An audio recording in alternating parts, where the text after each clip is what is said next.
Bonsoir tout le monde. Euh, la présentation de ce soir, ça va être donnée par le professeur Yves Gingras. Le titre, c'est quand dogme et tabou bloquent la recherche scientifique. Alors, pour ceux qui ne nous connaissent pas, bien, on est un organisme non lucratif. Notre mission, c'est d'aider les gens à développer leur esprit critique, puis on fait ça par des conférences. Les enregistrements sont accessibles sur notre site web. On publie aussi une revue, le Québec sceptique, puis comme je mentionnais aussi, on a notre site web dans lequel tous les anciens numéros de la revue sont là, avec le dictionnaire sceptique, Quackwatch, des articles divers. Vous pouvez aussi accéder à notre page Facebook. Il y a beaucoup de nouveaux, disons, d'articles d'actualité ou de nouvelles qui sont discutées sur la page Facebook. Notre conférencier de ce soir, c'est Yves Gingras. Il est professeur à l'Université du Québec à Montréal depuis 1986. Membre du Centre interuniversitaire de recherche sur la science et la société et la technologie, depuis ce temps-là. Il a d'abord été rattaché au département de sociologie, puis au département d'histoire, où il enseigne depuis 1989. En 1997, il a cofondé l'Observatoire des sciences et des technologies, un organisme dédié à la mesure de la science, de la technologie et de l'innovation, dont il a été le directeur. De 2004 à 2018, il a été titulaire de la chaire de recherche du Canada en histoire et sociologie des sciences. Et en 2019, il a été nommé chevalier de l'Ordre national du Québec, un titre qui lui a été octroyé pour souligner l'importance de sa production savante et son talent exceptionnel de vulgarisateur des connaissances scientifiques. Il a reçu aussi plusieurs autres prix au fil des ans. J'aimerais mentionner tout de suite, avant que je l'oublie, qu'il nous a donné une conférence l'an passé, en juin 2025. Fait que si vous voulez voir une autre de ses conférences, il y en a une là. Il a été chroniqueur aussi aux émissions Année Lumière pour le magazine Pour la science et l'actualité.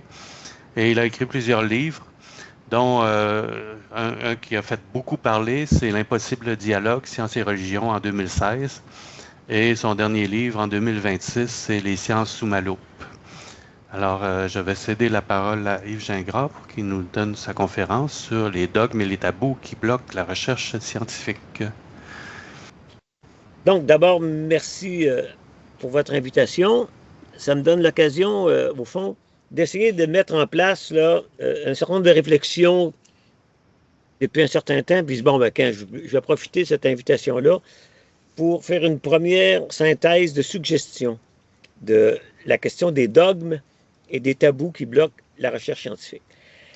Donc, je disais que ça me donne une occasion de mettre en forme là, pour une première synthèse pour discussion de la question des dogmes et des tabous en histoire des sciences. Évidemment, les dogmes et les tabous, ce n'est pas la même chose. Okay? Donc, je vais parler des deux.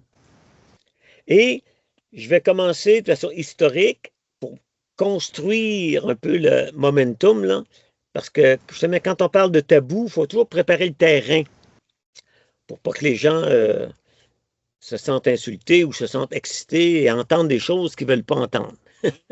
Fait que, donc, je vais commencer avec les sciences de la nature, les sciences dures, et je vais finir avec des choses actuelles qui sont des tabous sociaux. Et donc, je vais avoir préparé le terrain, là, parce que je suis habitué que les gens réagissent avant de comprendre. Quand on parle de dogme, c'est intéressant parce qu'il y a un texte de Thomas Kuhn en 1962.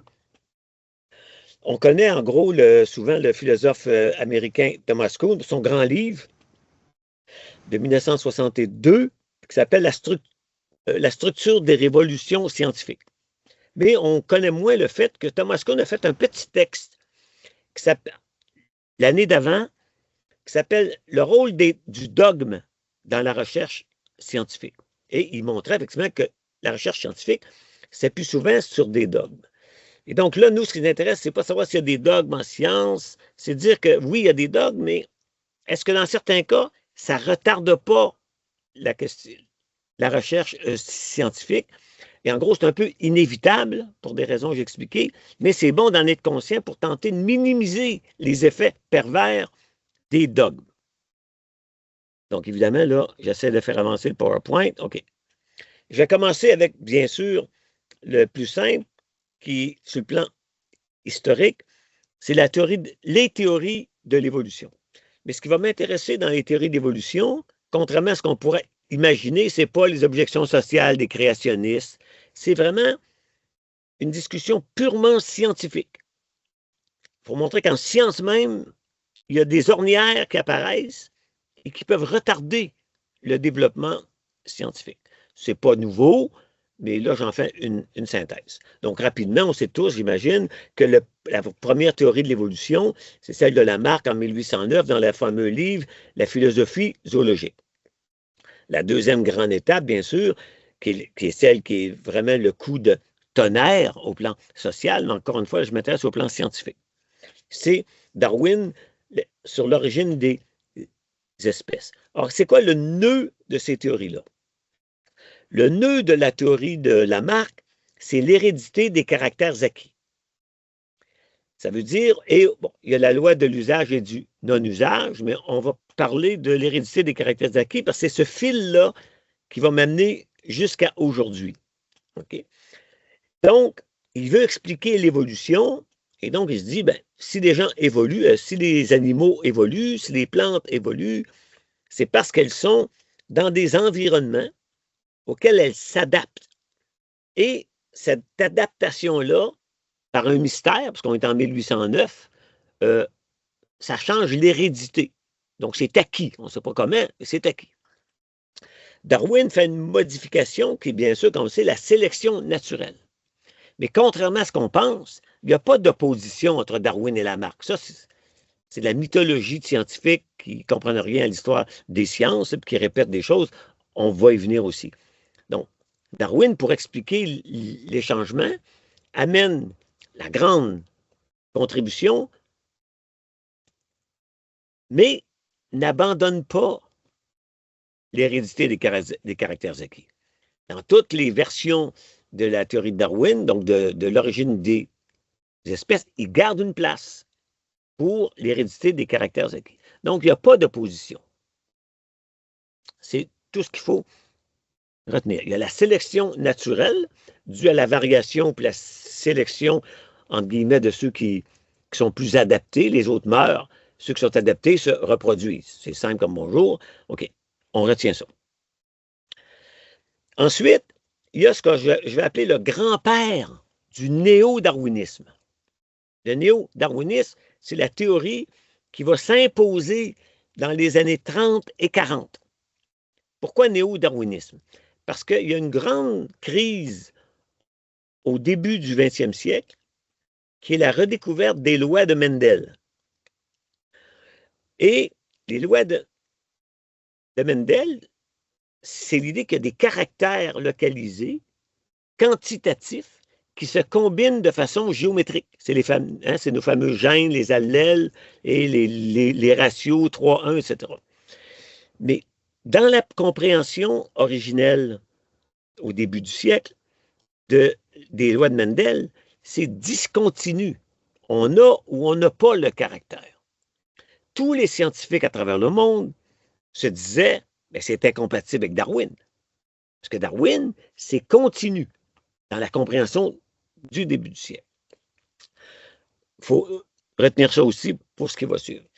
Et ce que j'appelle le grand-père du néo-darwinisme, qui va venir juste dans les années 30 et 40, c'est August Weismann, donc qui est un biologiste allemand, qui, lui, propose en 1892, ça c'est la traduction anglaise en 1893, qui propose une théorie de l'hérédité. Mais c'est lui qui invente la distinction qu'il appelle le germplasm, donc ce qu'on va appeler, nous, le noyau, et tout l'environnement. Il y a une séparation radicale. Et il dit, il n'y a pas d'hérédité des caractères acquis. Il ne démontre pas.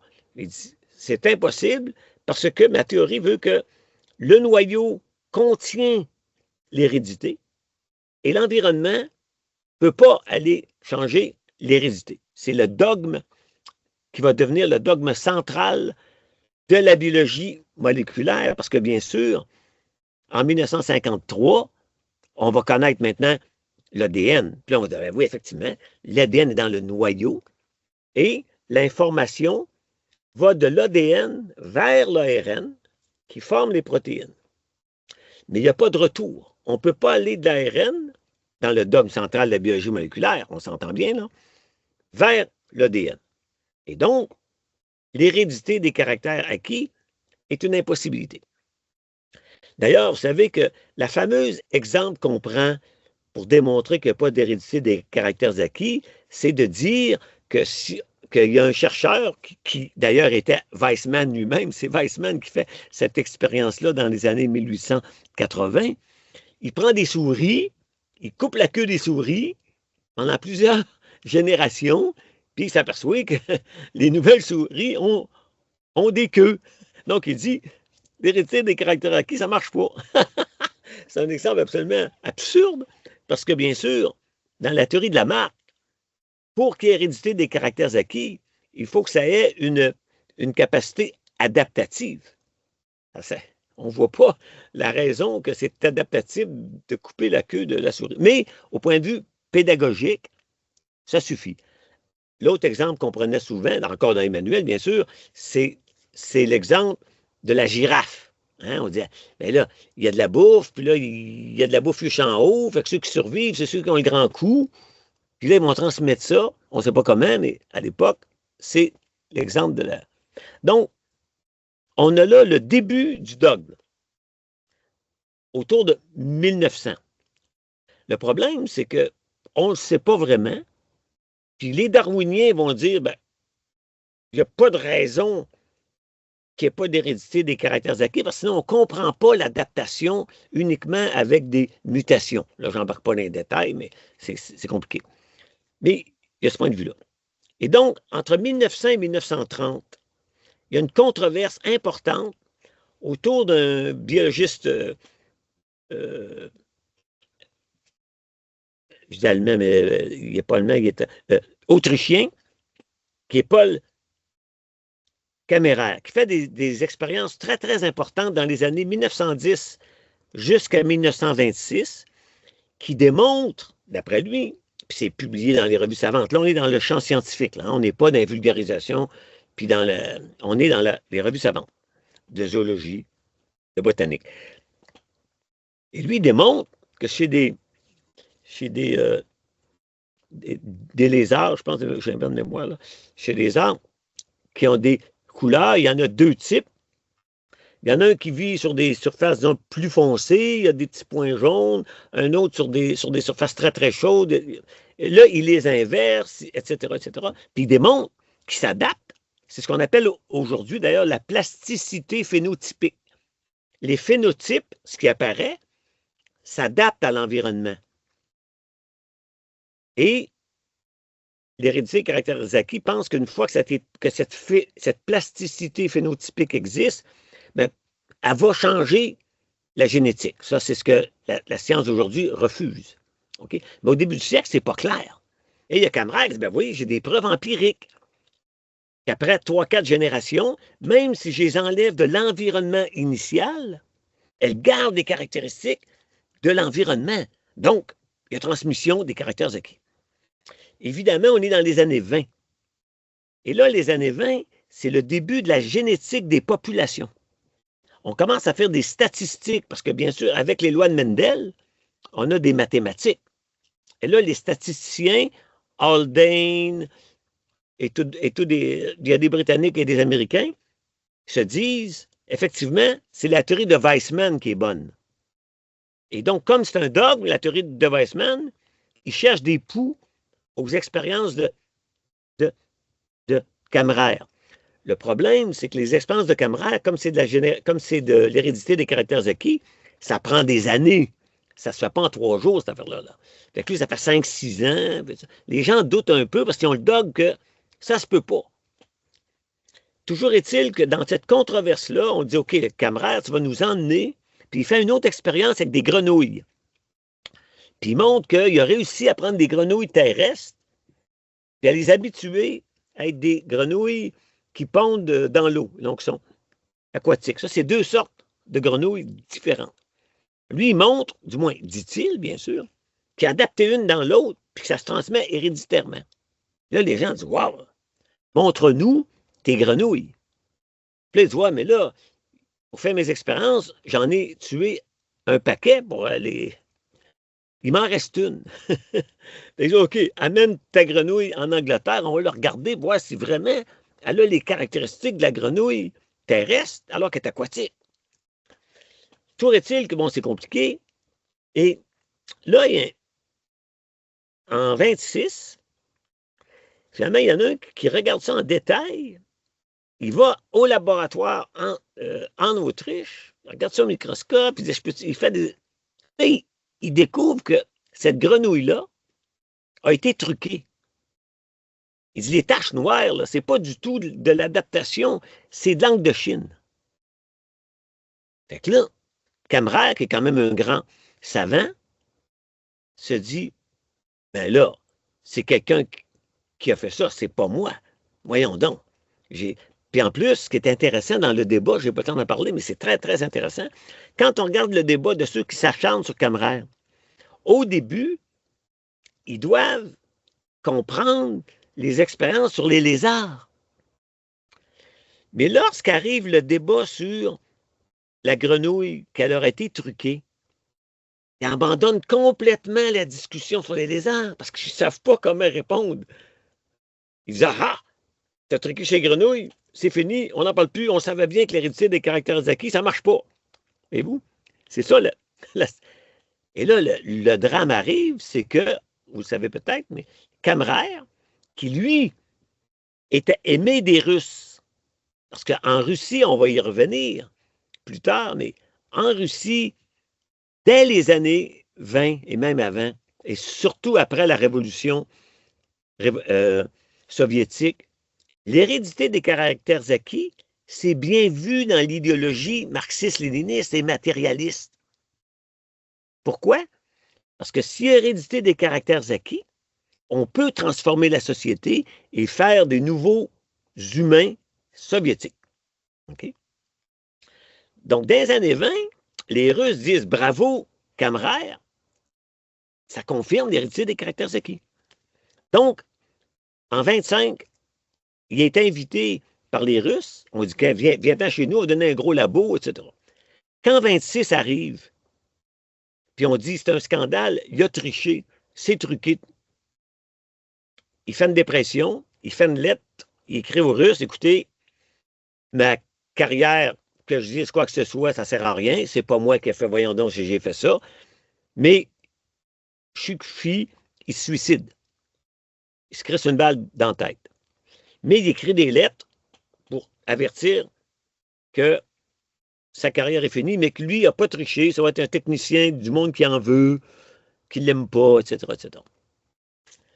Et donc, il dit, vous êtes bien gentil, il est en train de faire ses bagages pour aller en Russie, puis finalement, il dit, je sais que vous m'invitez quand même alors que vous ne croyez pas les capitalistes qui m'attaquent, parce qu'il y a tout un subliminal là-dedans des socialistes versus les capitalistes.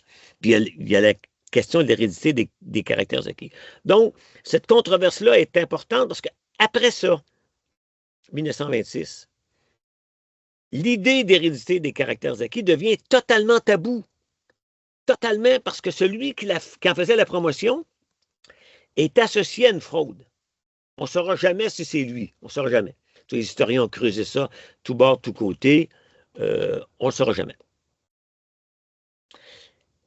Cette histoire-là est creusée en détail en 1971 par Arthur Kessler dans ce livre-là qui était très intéressant, L'étreinte du crapaud. Mais ce livre-là est complètement biaisé, okay? Parce que lui, Kessler est contre la théorie darwinienne. Il ne croit pas ça, lui, que c'est le hasard. Donc, il veut réhabiliter Kammerer. Le livre est très intéressant parce que c'est des lettres, mais bon, je vous épargne que les historiens rigoureux montrent qu'il y a plein d'erreurs là-dedans, il est biaisé, il y a plein de données qu'il ne prend pas en compte parce que ça ne fit pas dans sa théorie. Mais peu importe, le livre est intéressant parce que c'est la tentative qui ne sert à rien, parce que les biologistes ont dit « tu ne comprends rien ».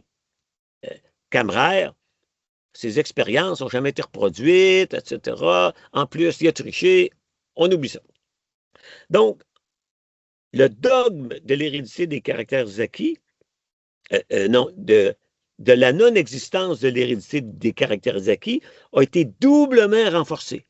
Il est d'abord le dogme imposé par Weissmann et il est accéléré par la controverse autour de Kammerer.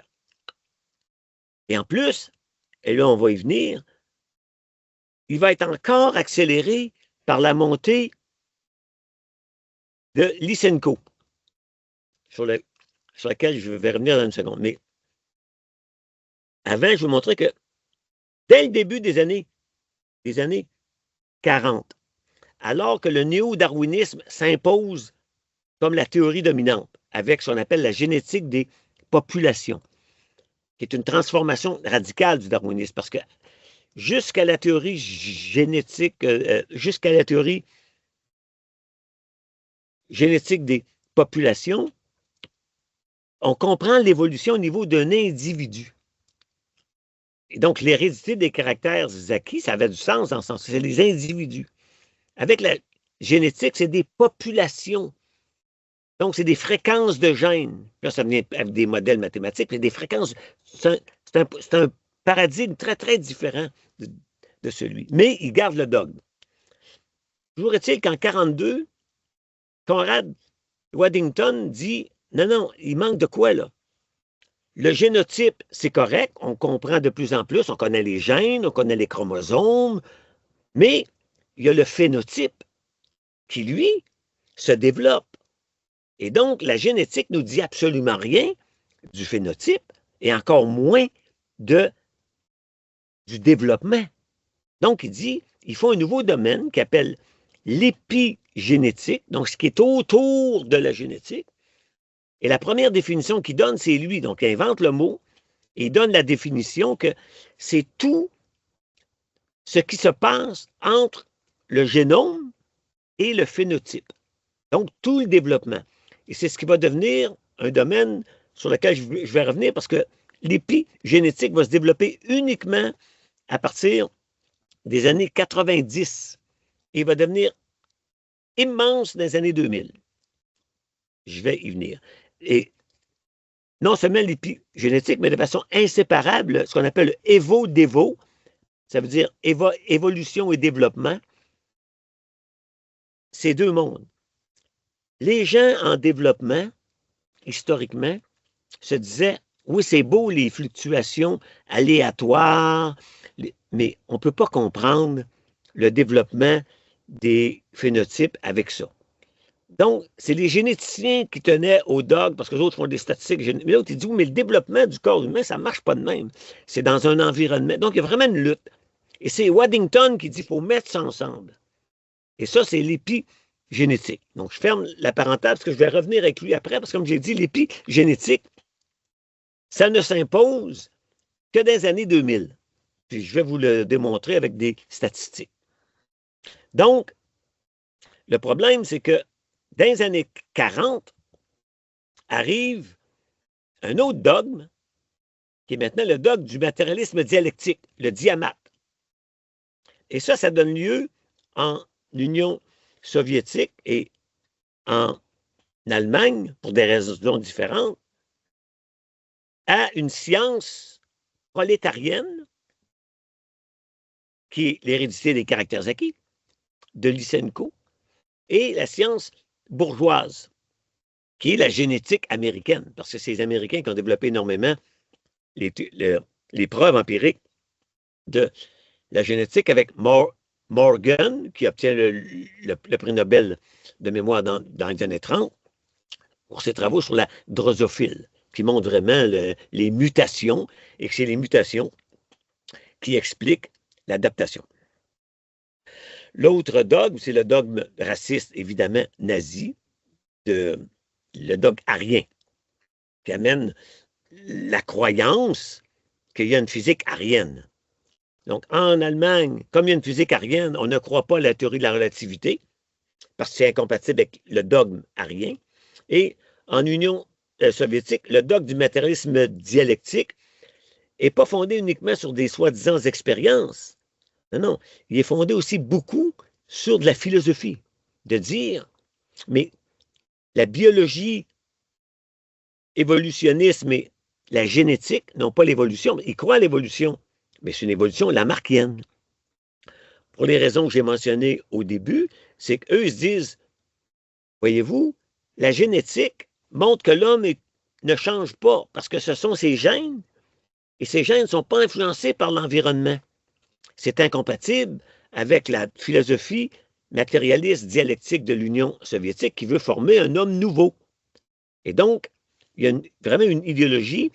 Et donc, Lysenko, comme vous savez sûrement cette histoire-là, s'impose auprès de Staline et réussit à dominer toute la génétique en Union soviétique et à faire perdre leur emploi et surtout envoyer en Sibérie les plus grands généticiens, dont le fameux Vavilov, qui était une sommité mondiale en génétique au début du 20e siècle. C'est lui qui a fait une chose qui existe encore aujourd'hui, c'est de ramasser des graines mondiales de toutes les sortes d'espèces pour justement comprendre leur adaptation, analyser ça du point de vue de la génétique.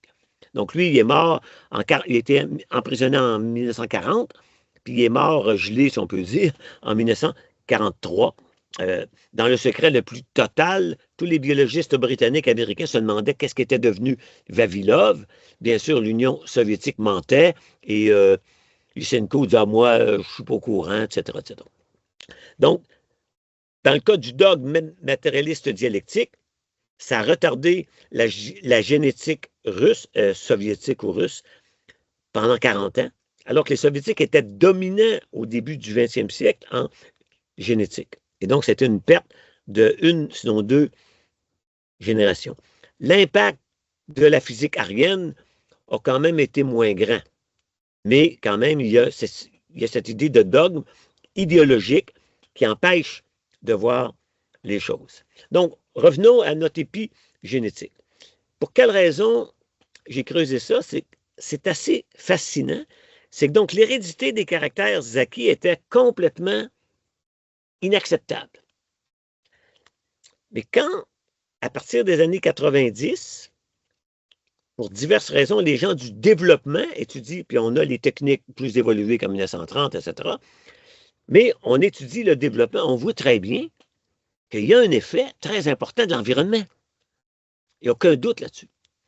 Donc, on s'est aperçu que finalement, l'épigénétique, on peut la préciser au point de vue moléculaire. Au lieu de dire que c'est ce qui se passe entre les deux, c'est de dire, mais comment ça marche?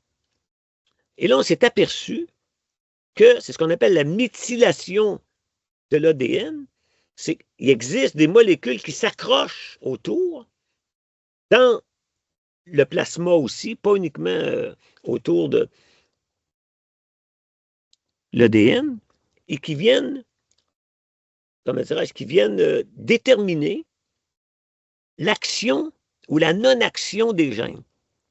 Donc là, soudain, la question de l'hérédité, on s'est aperçu qu'on était obnubilé, ou bien c'est dans l'ADN, ou ça n'existe pas.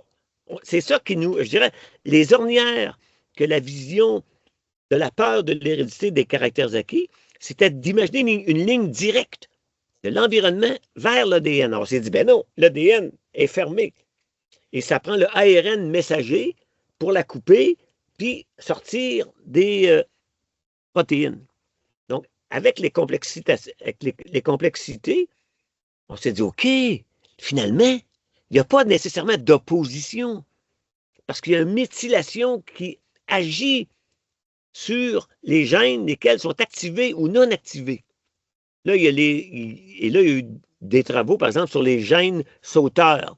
Hein? Barbara McClintock, la femme qui a eu le prix Nobel, qu'on voit toujours avec son épi de blé d'Inde dans les mains, sur laquelle, il y a des épis noirs, jaunes, verts.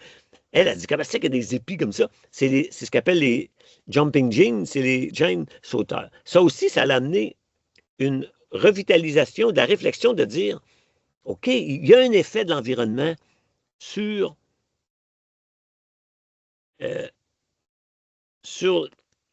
l'hérédité. Okay? Mais là, c'est un débat, donc j'y viens. Mais on voit que Waddington, en 1942, il dit une chose qui va être perçue, au fond, comme... Puis en plus, voyez-vous, son texte s'appelle « Canalization of Development and the Inheritance of Acquired Characteristics ». C'est quoi cette affaire-là? On ne peut pas parler d'hérédité. Aussitôt qu'on dit hérédité des caractères acquis, les gens disent « Ah, la marque!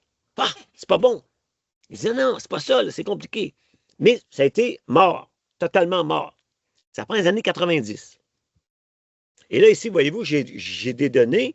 Si on regarde les publications scientifiques, et on se dit, bon, à gauche, vous avez le ratio, je ne sais plus lequel ouais.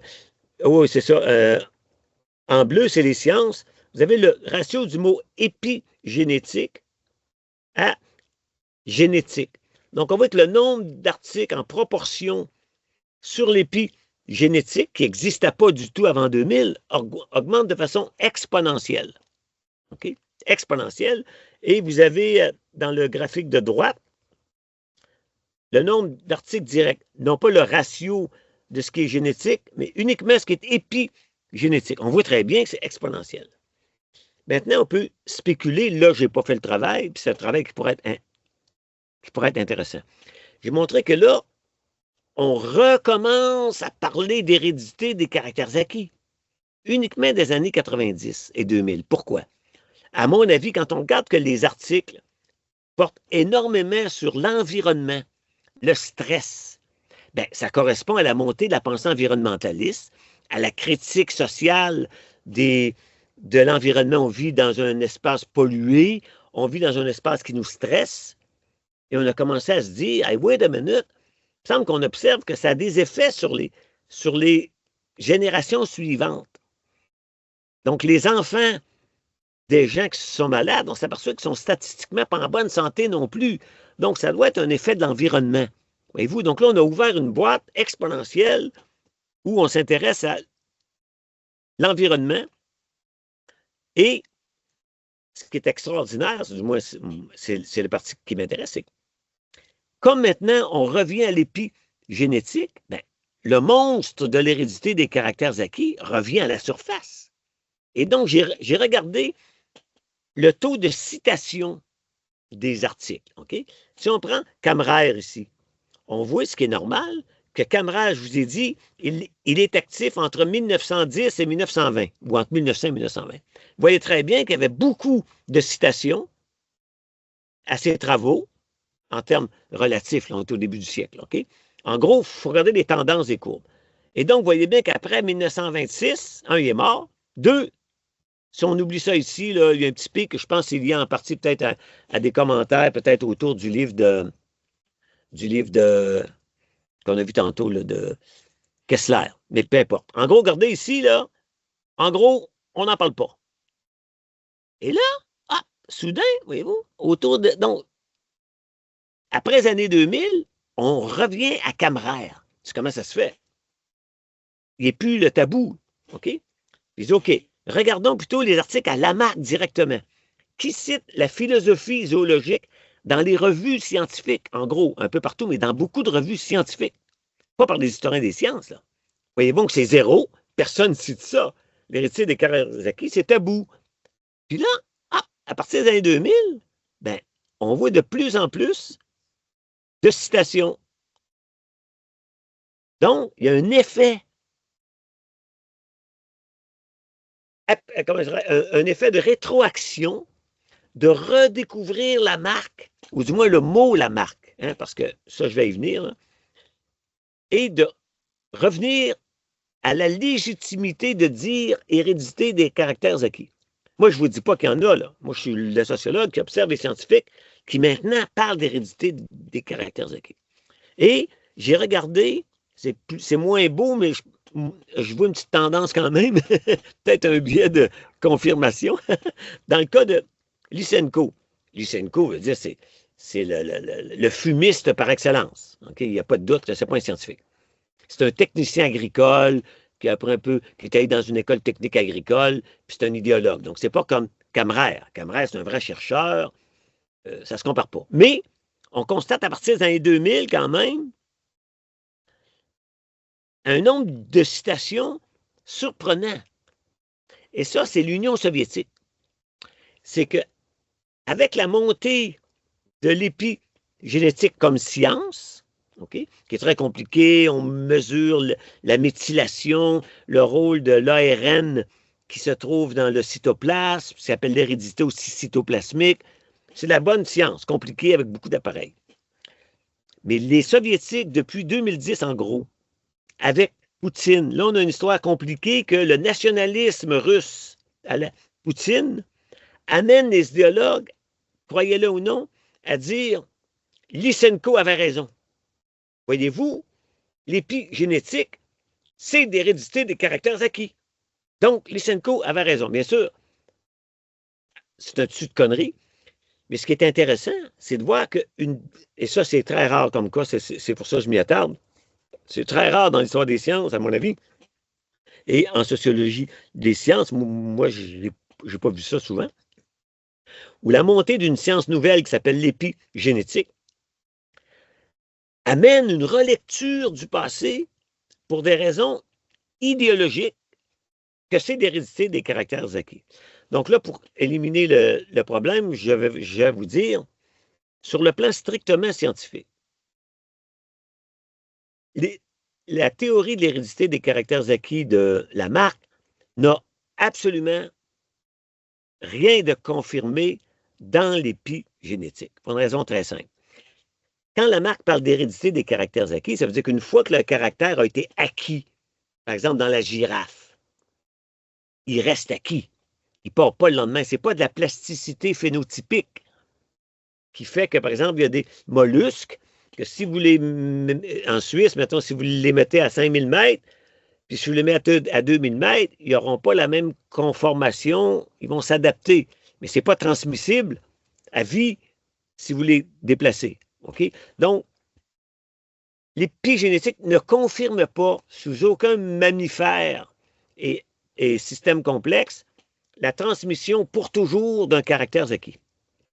Ce qu'il montre, c'est qu'il y a une transmission de caractère acquis sur d'un fois 2, d'un fois 3 générations, mais que le système de reproduction génétique fait que lors de la myose, il y a effacement de la méthylation de l'hydrogène. Ça fait assez compliqué, mais en gros, c'est de dire la méthylation qui disait à l'ADN active pas tel gène ou active tel autre gène.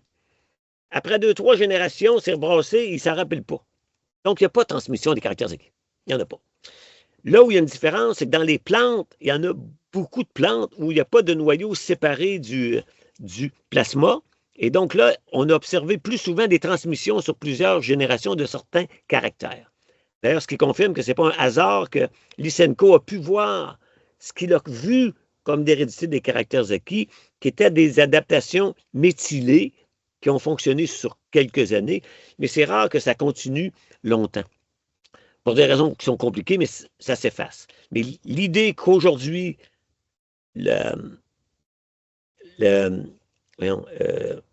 l'épigénétique confirme l'hérédité des caractères acquis, dans ce que j'ai lu jusqu'à maintenant dans les synthèses, c'est non, parce qu'il faudrait que ça reste là.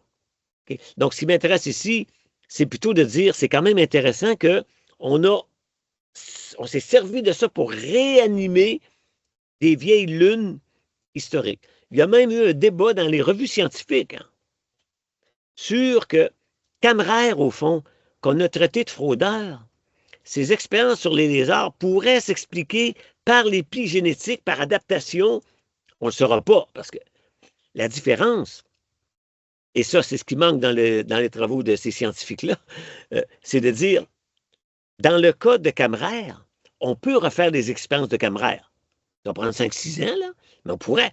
Donc, ce qui montre que l'histoire des sciences, contrairement à l'histoire générale, peut reproduire des phénomènes, parce que, oui ou non, les lézards de Kammerer s'adaptent épigénétiquement.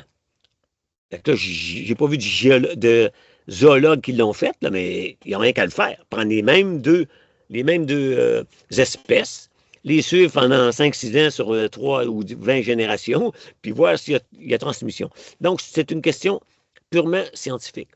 Et le cas extraordinaire ici, c'est qu'on a réussi à abandonner le dogme que dire le mot Lamarck, c'est méchant. Parce que, bon, le contexte a changé, on est beaucoup plus sensible à l'environnement. Je pense qu'il y a une raison sociale. Et comme je vous ai dit, si vous regardez les travaux en épigénétique, la majorité étudie l'effet de l'environnement, ce qui est à la mode totale. OK? Voilà. Donc, ici, ça a pris 50 ans à ouvrir un dogme. C'est tellement vrai qu'au début de l'épigénétique, donc dans les années 90, il y a beaucoup de biologistes ou de généticiens qui, quand ils entendaient le mot épigénétique, disaient « Hey, c'est le retour de Lamarck ».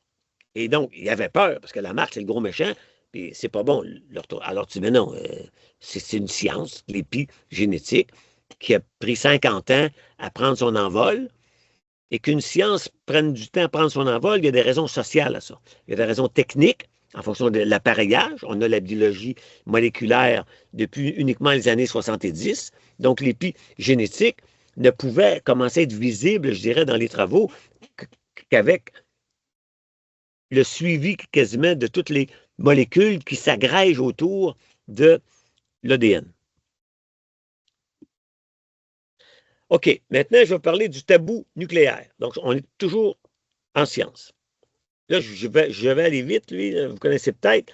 Il y a eu une hystérie complète en 1989, et ça, je vous montre, c'est dans le Times. Il y a un article de 2 chimistes qui font, au fond, ils font de l'électrolyse de l'eau. C'est ça qu'ils font, de l'électrolyse de l'eau qu'on faisait, nous, j'espère qu'on le fait encore de nos jours, là, à l'école secondaire. Une petite batterie, une éprouvette, un anode, une cathode, puis tu fais de l'électrolyse de l'eau. Mais quand on voit leur affaire, et donc, au lieu de prendre ils ont pris, au lieu de prendre de H2O, ils ont pris du deutérium, donc de DO, de l'eau lourde. Et ils ont pris une anode de palladium, qui est un peu comme une éponge à hydrogène, en gros. Okay? Et eux, ils ont dit, dans une revue scientifique qui a été publiée, une revue d'électrochimie, ils ont dit, hey, il y a de la fusion nucléaire dans le palladium. Évidemment, les physiciens ont dit, c'est des conneries. C'est impossible. La fusion nucléaire, c'est dans le soleil. On essaie de faire ça dans les tokamaks, à 5000 degrés, ça ne marche pas. Ce n'est pas 2 chimistes sur le coin de la table avec une éprouvette à 10 cents qui vont nous dire, ben vous, les physiciens, regardez ça de haut. Et là, c'est très intéressant, c'est ce que j'appelle là aussi un tabou, c'est pour quelle raison ils prenaient ça de haut? C'est très simple. C'est que en physique nucléaire, la théorie indiscutable, c'est s'il y a fusion de l'hydrogène ou du deutérium ici, mais non, en gros, c'est la même chose. S'il y a fusion, comme ils le disent, il doit y avoir émission de neutrons. Automatique. Donc, ils ont dit, as-tu vu des neutrons, chimiste? Ils disent, non, pas vu de neutrons. Ben oui, mais on n'a pas mis de détecteur de neutrons. Ben oui, tu n'as pas mis de détecteur de neutrons parce que tu ne connais pas la théorie nucléaire qui dit que si tu veux montrer de la fusion, il faut que tu détectes des neutrons. Fait que là, ils ont dit, OK, c'est la pseudo-science, ils ne comprennent rien. Okay? Et là arrive le rôle du dogme. Voici. Julian Schwinger, qui est un prix Nobel de physique, quand même, c'est pas n'importe qui, qui a pris le prix Nobel de physique en, je ne sais plus en quelle année, là, mais pour la mise au point avec Feynman de l'électrodynamique quantique. Okay? Ça se fait entre 1942 et 1945, et ils ont le Nobel en peut-être vers 65, 62, là, peu importe. Donc, c'est un grand physicien. On est donc au mois de mai 89. Lui, c'est un théoricien, c'est pas un expérimentateur. Et vous savez, les théoriciens, les bons théoriciens qui sont en physique, n'ont pas de dogme. Ils vont se dire, ah ouais, c'est bizarre cette affaire-là, mais supposons que c'est vrai. Hein? Comment ça se fait qu'il n'y a pas de neutrons? Fait que lui, immédiatement, il fait un article en novembre 89. Voyez-vous? Donc, mai, juin, juillet, août, septembre, octobre, novembre, il se creuse la tête pendant 6 mois, puis il dit, hey, je pense que j'ai une théorie pour expliquer la fusion froide. Vois-tu, il dit, evidence is presented of the insertion of c'est une erreur, ça, c'est de l'insertion d'un ion hydrogène dans un réseau de deutérium qui rencontre une barrière coulombienne moins forte. OK? Parce que l'argument des physiciens, c'est la raison pour laquelle on ne peut pas faire de fusion, c'est que la barrière de Coulomb, c'est-à-dire donc la répulsion électrique, est beaucoup trop forte. C'est impossible de se rapprocher. C'est comme vous avez deux gros aimants, là, puis vous essayez de coller deux aimants. Ouais, ça ne colle pas, ça se repousse. Lui, il dit, ouais, mais si on est dans le palladium, c'est pas pareil. Voyez-vous, donc les physiciens ont dit, il faut émettre des neutrons. Mais ils ont oublié de dire que ça, c'est dans le vide. Si tu as une fusion nucléaire dans le vide, il y a donc formation d'hélium 3 et émission de neutrons.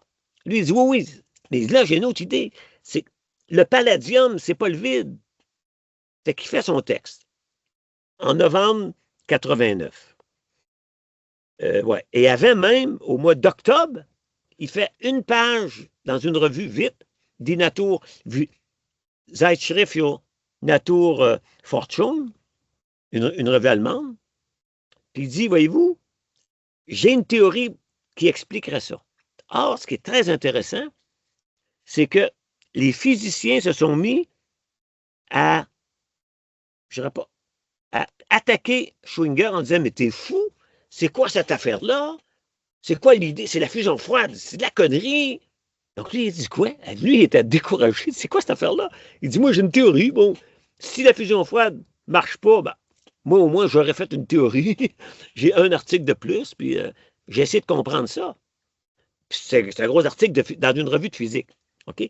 Mais pour vous montrer que c'était tabou de sa part, voici la preuve. Non, au collège, c'est pas ça. Ah oui, la preuve est ici. OK? Ça, c'est le titre de son article. Puis il y a une note éditoriale. Vous savez, si vous connaissez un peu comment marchent les revues scientifiques, vous ne voyez jamais ça. Votre article est évalué par les pairs, il est publié ou il est refusé. Ici, on publie Schwinger, qui est un grand savant, puis on dit, voyez-vous, les rapports sur la fusion froide, on a beaucoup d'activités et d'émotions. C'est incroyable, dans une revue de physique, on est des émotions de la communauté scientifique, autant que dans les mondes financiers que politiques.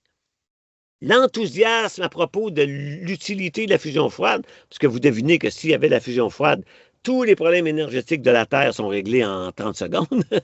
OK? Fait qu'il dit, bon, il dit, dans une telle circonstance, un des pionniers de la physique moderne commence à s'attaquer aux problèmes profonds théoriques et pense que c'est notre devoir de lui donner l'opportunité de s'expliquer. Tous les autres ont sauté dessus comme la misère sur le pauvre monde. Puis les autres, ils disent, OK, attention, là, to explain his ideas and to present his case to a broad critical audience. We do, however, nous insistons qu'on ne prend pas parti là-dedans, nous, là. On ne vous dit pas qu'il a raison. Hein? On vous laisse juger. C'est extraordinaire. C'est que le dogme est tellement fort que le monde marchait sur des œufs. Schwinger dit, ben voyons donc, moi j'ai une théorie. Évidemment, on n'a pas besoin de la théorie de Schwinger parce qu'il n'y a pas de reproduction en physique actuelle de la fusion froide. Fait que vous voyez, là, on vient de voir des contextes scientifiques où le tabou conceptuel, en plus, vous avez la lutte, je n'ai pas le temps de développer, mais la lutte entre les physiciens et les chimistes. Dans la hiérarchie des sciences, les physiciens sont en haut, donc moi, je suis physicien, je suis en haut. Les chimistes sont en bas. Donc, les physiciens ont dit, c'est quoi deux chimistes qui ont une éprouvette à 10 cents? Ça n'a pas de sens. Schwinger s'est dit, ah non, c'est intéressant. Regardons, c'est comme si on vous disait, les extraterrestres sont atterris dans le cours. C'est impossible parce que la vitesse de la lumière, c'est une limite, etc. Puis là, il y a quelqu'un qui dit, OK, mais supposons que c'est vrai. Comment il sera venu? Fait que là, ils vont faire une théorie, ils sont passés dans un trou d'espace-temps, comme dans les films de science-fiction. Il va s'amuser à faire un papier. Mais normalement, on devrait le laisser faire et non pas l'ostraciser. OK, je vais venir avec la conclusion. Maintenant, là, on tombe dans les sciences sociales. Et donc, je vais prendre un tabou très récent, qui est assez surréaliste d'ailleurs. Il y aurait toute une conférence à faire là-dessus. C'est le fameux projet de loi C-413, dont vous avez peut-être déjà entendu parler ou non, qui a été mis de l'avant par Lee Gazan, qui est une députée NPD, qui modifiait le code criminel canadien en disant que, afin d'ériger en infraction le fait de fomenter volontairement la haine contre les peuples en cautionnant, en niant ou en minimisant ou en justifiant le système des pensionnats indiens au Canada ou par toute autre déclaration autrement que dans une conversation privée. Donc moi, là, je suis dans une conversation publique. Donc si la loi était passée, à la fin de mon exposé, je suis passible du Code criminel canadien. Heureusement, les députés fédéraux étant pas encore tous totalement crétins, cette loi-là est tombée. Donc, ce projet de loi est tombé. Pourquoi je le mentionne? Je le mentionne parce que la question de l'effet du système des pensionnats, c'est une question empirique qui relève du domaine de l'histoire, de la sociologie et de la médecine en général. Et donc, voici une étude qui pose la question suivante. La vérité peut-elle fomenter la haine? Parce que là, on parle de l'idée que dire que les pensionnats canadiens auraient eu des effets positifs, je ne dis pas cette phrase-là, mais dire cette phrase-là, c'est interdit. Or, sur le plan empirique, la question se pose. Quel est l'effet des pensionnats? Donc, est-ce que la vérité peut fomenter la haine? Voici l'étude. En 2021, dans la revue canadienne d'économie, Canadian Journal of Economics, donc c'est une revue évaluée par les pairs, une revue scientifique reconnue, 2 chercheurs, un de l'Université de Victoria et l'autre qui est au State, ou je ne sais pas où, là, je ne sais pas trop c'est où. Ah non, il était à l'Université de Victoria aussi. Okay. Ils font une étude d'économétrie. Indian Residential School, AIDS and Body Mass Post-1930. Qu'est-ce que c'est? Ils prennent les données statistiques de la santé, qui curieusement existent de façon extraordinaire. Puis vous savez, les économistes aiment les séries numériques. Ils vont prendre les séries numériques, ils vont brasser leurs statistiques là-dessus, ils vont faire des régressions sur tous les variables que l'univers peut leur donner dans leur base de données. Donc, ils font de la science économique classique. Et ils disent, OK, j'ai 2 variables. C'est ce qu'on appelle chez les économistes des proxys. Ils disent, comment je peux savoir la santé de des milliers de gens entre 1930 et peut-être 1990? Je vais regarder leur grandeur, comment ils mesurent, puis je vais regarder s'ils sont obèses. C'est l'index de masse corporelle. OK? Et ils ont ces données-là dans les stats. Ils font ça dans un gros article, et je vous dis immédiatement que cet article-là, je pense qu'il n'y a personne qui sait ça, parce que ces gens-là se feraient ostraciser de façon extraordinaire, comme je vais le démontrer. Cet article-là a gagné l'article du meilleur article de la revue en 2021. Que contient cet article-là? Voici le résumé. Ça, c'est le résumé parce que comme c'est une revue canadienne, c'est un article en anglais, évidemment, mais dans les revues canadiennes, du moins certaines, il y a un résumé en français et il y a un résumé en anglais. OK? Donc, je vous montre le résumé en français, ça va m'éviter de faire de la traduction. Que nous dit-il? Ben là, je ne vois rien à cause des caméras, là, mais en tout cas. Hein? Il dit, nous étudions l'effet des pensionnats indiens sur 2 mesures relatives à la santé au cours de l'enfance, le poids et la taille. Donc, il les étudie et conclut, nous avons dégagé la preuve que ces établissements ont favorisé la croissance de leurs pensionnaires ainsi que la possibilité d'atteindre un poids santé à l'âge adulte. Lire ça, c'est dire, mais là, je m'excuse, madame la députée NPD, là, mais vous avez 2 économistes qui sont en train de dire qu'ils n'ont pas mangé les enfants. Au contraire, ils ils les ont fait manger, ils sont devenus plus grands. Puis, comme ils les ont bien traités, ils étaient moins obèses. Et ils ont montré que comme ils étaient moins obèses, il y avait moins de problèmes de... comment on appelle ça? Donc, quand on se pique pour... l'obésité, c'est en lien avec Le diabète. le diabète. Bon. Donc, ils ont montré aussi qu'il y avait moins de diabète, ce qui est corrélé, ce qui est normal, on pouvait le prédire, parce que statistiquement, le diabète il est corrélé aussi au poids. Donc, ils ont montré ça. 2021, voici la suite.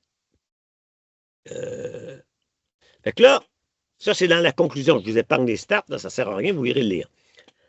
Our results provide evidence that residential schooling increase the height and increase the probability of a healthy adult for the average child who attended, given the broader social context of Canada at the time. Okay. OK, évidemment, là, ils sont conscients, là, c'est mon interprétation, mais c'est totalement évident, mais bon. Là, quand ils écrivent ça, on est en 2021, là, ils se disent, là, on va se faire taper dessus à coups de masse par les Autochtones, puis par la soi-disant conclusion de vérité et réconciliation. Okay? Donc, ils ont dit, comment on va sortir de ça? Mais là, ils ont rajouté un paragraphe très intéressant, qui est en anglais parce que c'est pas dans le résumé. We stress that these findings in no way legitimize the residential school system. Rather, that they imply the conditions within the college and the colonial environment outside of residential schools were even more adverse for some children than the conditions they face in the residential schools. Traduisons en simple, écoutez, on n'est pas en train de défendre le colonialisme canadien. On vous dit que les conditions générales étaient tellement mauvaises que, bien sûr, être à l'école résidentielle, c'était mieux que de ne pas y être. C'est ça qui est dit là. OK? Donc, ils ont démontré quoi? Ils ont simplement démontré que oui, le Canada colonial, le fédéral, avec son parquage des Autochtones, il était dans une situation épouvantable. Mais que ceux qui ont eu la chance d'aller dans les écoles résidentielles, disent-ils, pas moi qui dis ça, ceux qui ont eu la chance d'aller là, ben c'est curieux, ils étaient plus grands, ils étaient moins gros, il y avait moins de diabète. On va donc conclure de ces trois variables-là qui étaient en meilleure santé que ceux qui n'étaient pas là. OK? Et là, voici le clou final, parce qu'ils ont dit, OK, là, on a dit ça, mais voyez-vous, ils sont en train, non, presque d'inverser la conclusion. Et voici maintenant la cerise sur le sundae.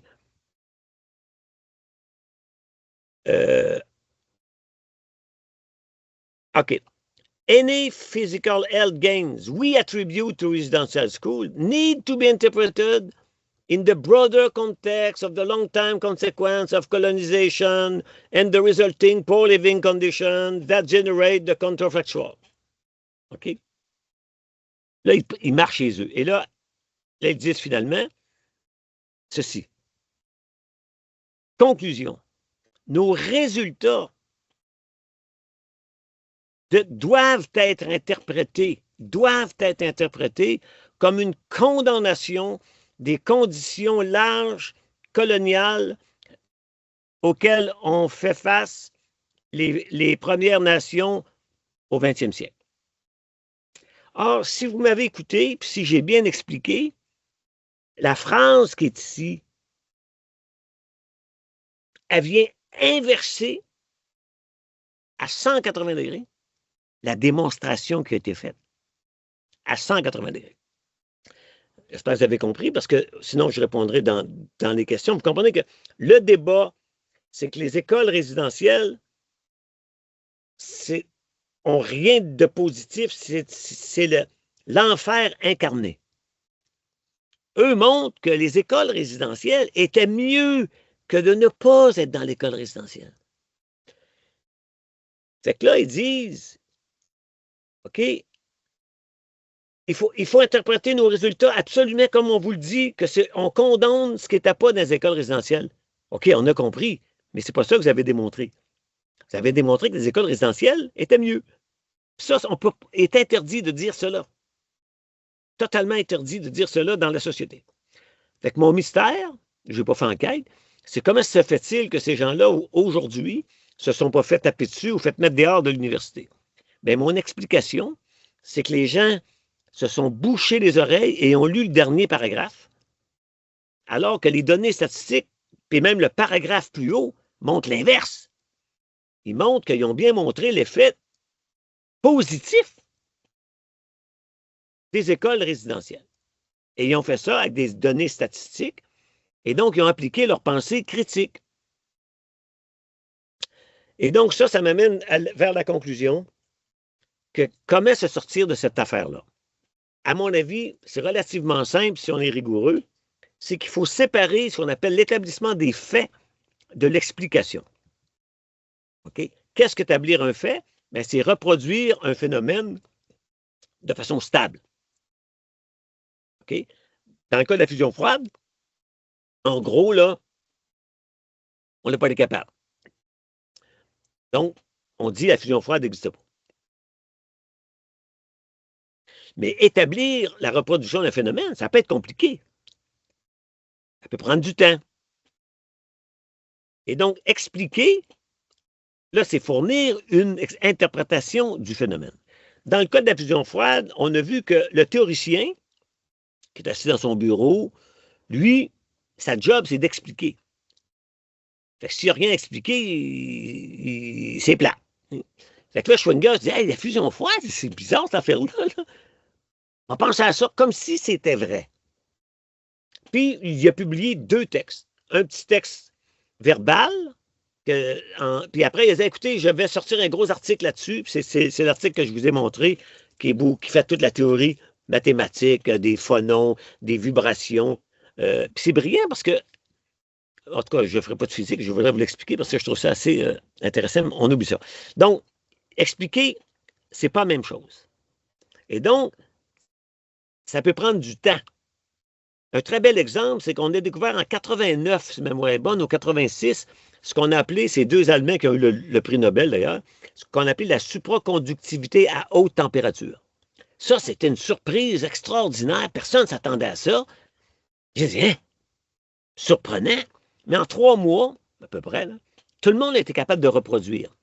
On dit, OK, on a la recette, on prend des cuprites, on fait des os avec de la céramique, on met ça dans le four à 350 dans une demi-heure, on mesure, hey, c'est supraconducteur. Tout le monde disait, extraordinaire. 30 ans plus tard, les théoriciens cherchent encore la cause. Ils disent, c'est quoi cette affaire-là? Donc, la théorie standard n'est pas établie. Il y en a qui disent que la théorie de Cooper, de la supraconductivité qui date de 1955, ne s'applique pas à la conductivité à haute température, blablabla. Donc, les théoriciens se battent encore. Donc, le fait est établi. Mais l'explication n'est pas là. C'est comme quand Darwin arrive en 1859, il dit « Je l'ai, l'explication, 50 ans après Lamarck, c'est la sélection naturelle. Il y a une variation des capacités des individus dans un environnement donné. Les pas bons meurent, puis il reste juste ceux qui ont survécu. Et donc, par définition, sont adaptés. Il n'y a pas d'adaptation à l'environnement. Il y a à être adapté ou non à l'environnement. Mais vous, ça, c'est la théorie. Le problème, c'est qu'aujourd'hui, en science, on a tendance à dire, ben, si tu n'as pas d'explication, je ne crois pas le phénomène. C'est complètement irrationnel. Il faut dire, le phénomène est stable. Par exemple, dans l'expérience de Camrère, dans les années 20, la question était, êtes-vous capable de reproduire l'essence de Camrère?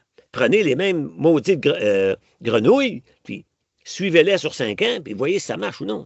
Puis prenez les mêmes 2 sortes de lézards, avec le ligne rouge, jaune, puis faites les mêmes expériences que Camrère sur 10 ans, vous allez voir si ça marche ou non. Ça s'appelle la reproductivité du phénomène. Puis après ça, on cherchera la théorie. Et non pas bloquer la théorie que la physique nucléaire interdit la fusion froide. Ben oui, mais si la physique nucléaire se trompe, elle se trompe. That's it, that's all. Voyez-vous? Donc, il faut séparer les choses. Et les 2 étapes sont souvent, et la plupart du temps d'ailleurs, indépendantes. Il n'y a pas de lien logique entre établir un fait et expliquer un fait. Il n'y a aucun lien entre les 2. Et donc, ça nous amène, à mon avis, à la conclusion dans la même logique que je dis toujours. Max Weber, donc le grand sociologue du premier quart du 20e siècle, disait, si quelqu'un est un enseignant et on peut ajouter un chercheur capable, sa première tâche est d'apprendre à ses élèves et je dirais à lui-même et à ses collègues à reconnaître des faits désagréables. Des faits qui sont désagréables pour sa propre opinion. Fait que si quelqu'un montre qu'il y a d'hérédité des caractères acquis, disons, il ne faut pas dire « Ah, ça se peut pas! » Il faut dire « Oui, si tu es reproductible, montre-nous ton protocole, on va le refaire. » Puis après ça, on dirait « C'est bizarre, ça marche cette affaire-là. Okay? » C'est ça le travail des biologistes. C'est de ne pas croire au dogme. La deuxième suite, c'est de dire, partout où l'homme de science intervient avec son jugement propre de valeur, jugement de valeur, c'est ce qu'on a vu, c'est ce qu'on avait pour les Autochtones. La question de savoir qu'est-ce qu'on fait dans les écoles d'Autochtones, c'est est-ce qu'on les mange toutes, est-ce qu'on les tue toutes, c'est une question empirique, là. Okay? Ce n'est pas une question morale. Et donc, il cesse de comprendre pleinement les faits. C'est effectivement le cas.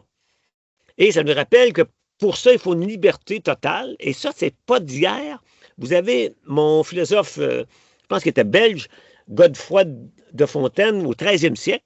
Donc, c'est exactement le début des universités, qui dit vers 1270, 1280, je ne sais pas trop la date, parce que ces documents-là ne sont pas toujours d'une date très précise, mais c'est pas important.